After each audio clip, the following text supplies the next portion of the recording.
हाँ जी, सत श्री अकाल दोस्तों। ढिल्लो ब्लॉग्स 07 ते तुहाडा स्वागत है। आई होप तुसीं सारे ठीक ठाक होवोगे।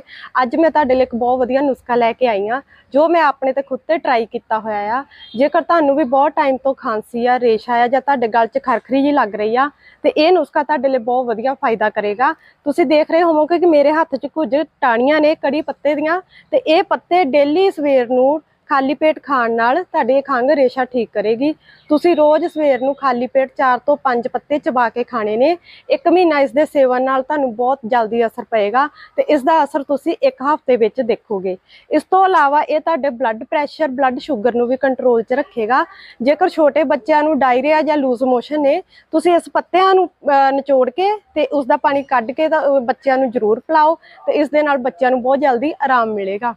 तुहानूं ये वीडियो अज दी किवें लगी, अगे तो अगे शेयर करना। Thank you.